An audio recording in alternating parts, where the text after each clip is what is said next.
Hello and welcome दोस्तों। Rally in the market before the budget.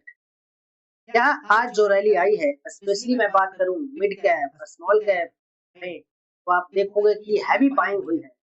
Nifty में अभी मैं देख रहा हूं तो 167 पॉइंट की बाइंग हुई है। इतना पॉइंट ऊपर बढ़ा है। जबकि दूसरी तरफ मैं यहाँ पे सर्च करता हूँ मिड कैप या स्मॉल कैप। आप देखो यहाँ पे मिड कैप सेलेक्टेड 1.86% की तेजी देखने के लिए मिली है। और यहाँ पे मैं बात करूं स्मॉल कैप की, निफ्टी स्मॉल कैप इंडेक्स की, तो यहाँ पे 2.26% की हैवी बाइंग देखने के लिए मिली है। तो क्या ये बाइंग पब्लिक के द्वारा किया गया है, रिटेल इन्वेस्टर्स के द्वारा किया गया है? ऐसा तो नहीं लगता।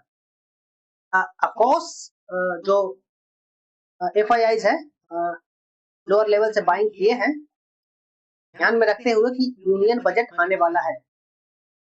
अगर यूनियन बजट में जो भी एक्सपेक्टेशन से बाइंग हो रही है, अगर वो एक्सपेक्टेशन से वो बजट नहीं आता है तो उसका प्रभाव क्या पड़ेगा, प्लीज बताइएगा कमेंट में।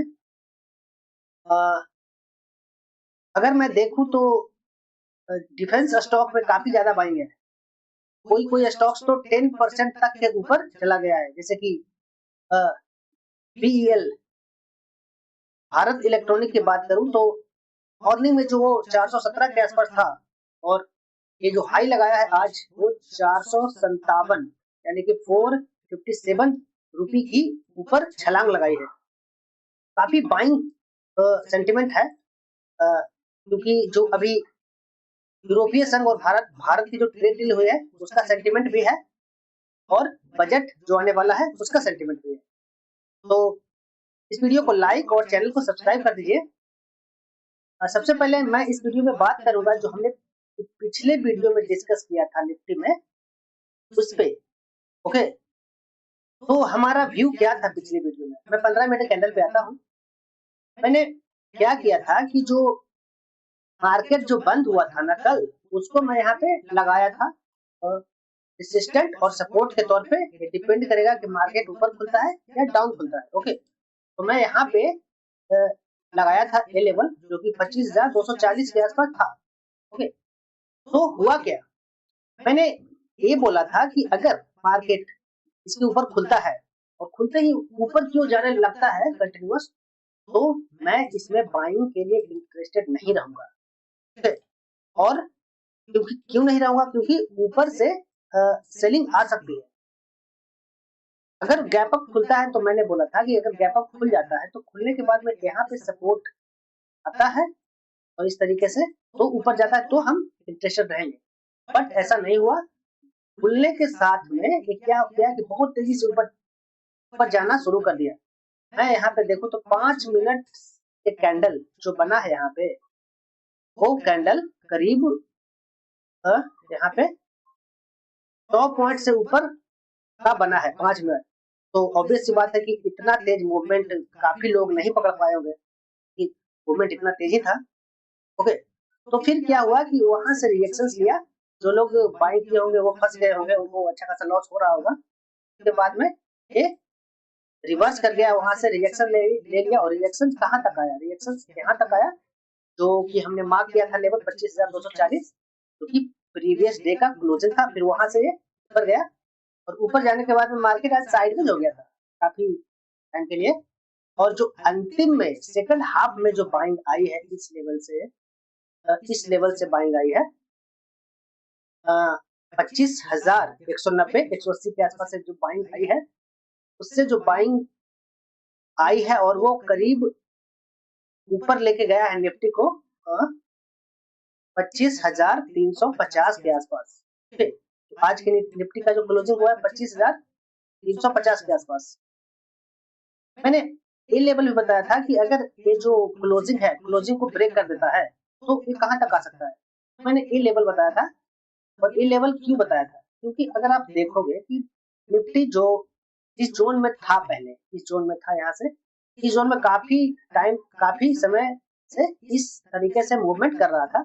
उसके बाद जब इस लेवल को ब्रेक किया, जो ये जो लेवल है इसको जब ब्रेक किया 25,190 के आसपास को, ये क्या हो गया, ये हमारे लिए हो गया यहाँ पे सपोर्ट का काम करेगा। ठीक है, तो आज मार्केट इसी का सपोर्ट लिया यहाँ पे और वहां से ऊपर की ओर चला गया।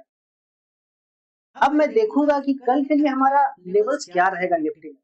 ओके, तो मैं बात करता हूं यहाँ पे हमारे लिए जो सपोर्ट और रेसिस्टेंट का काम करेगा ऊपर में, ये वाला।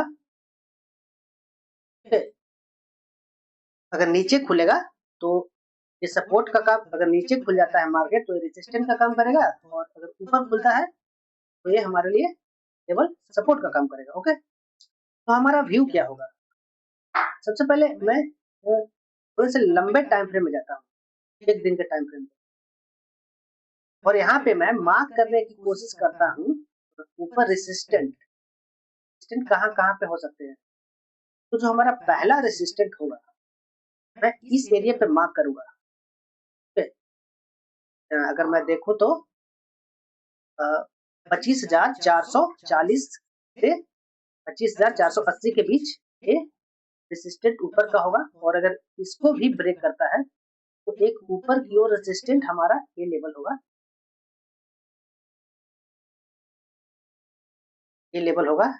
ओके, ये क्यों होगा? क्योंकि अगर आप देखो ऊपर से तो जब जब इसको गैप अप के थ्रू ओपन हुआ था तो यहाँ से फिर से 2 बार इसको टच किया और इसको फिर यहाँ से ब्रेक किया था, तो हमारे लिए रेसिस्टेंट का काम करेगा अब ऊपर की ओर। तो ये दो चीजें हो गई। निफ्टी में जो स्ट्रॉन्ग बाइंग आएगी ना वो इसके ऊपर आएगी, 25,700 750 के ऊपर ही स्ट्रॉन्ग बाइंग आपको देखने के लिए मिलेगा निफ्टी में। तो अब मैं फिर से 15 मिनट कैंडल पे जाता हूँ। ओके, अब हमारे लिए जो सपोर्ट होगा वो ये वाला होगा। अगर गैप अप खुलता है तो, अगर सिंपल सी बात है, अगर गैप अप खुलता है तो मैं वेट करूंगा इस लेवल पे आने के लिए कि ये आज का क्लोजिंग है तो सपोर्ट का काम अच्छे से करेगा। यहाँ पे कोई प्राइस एक्शन बनता है और ग्रीन कैंडल बनता है तो मैं यहाँ से ऊपर बाइंग की ओर जाऊंगा, और जो हमारा टारगेट होगा वो होगा 25,480 के आसपास। ओके, दूसरा मैं यहाँ पे देखूं तो निफ्टी में जो स्ट्रॉन्ग सेलिंग है ना, वो सेलिंग इसके नीचे ही एक्सपेक्टेड है। ओके, इसके नीचे ही एक्सपेक्टेड सेलिंग है 25,180 90 के नीचे। ओके, अगर ये यहाँ पे सपोर्ट नहीं लेता है, अगर ये फ्लैट खुल जाता है, ओके फ्लैट खुल जाता है या नीचे खुल जाता है तो एक बार के लिए ये यहाँ पे आ सकता है, इस लेवल पे इस लेवल पे आ सकता है 25,240 के आसपास, फिर यहाँ से ऊपर जा सकता है, और अगर ये भी ब्रेक होता है तो यहाँ तक आ सकता है 25,180 90 के आसपास आ सकता है, फिर तो यहाँ से ऊपर जा सकता है। तो ये हमारा था निफ्टी में व्यू कल के लिए।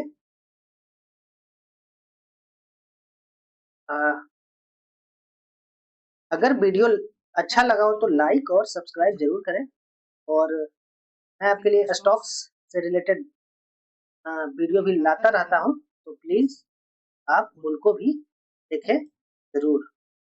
ओके, तो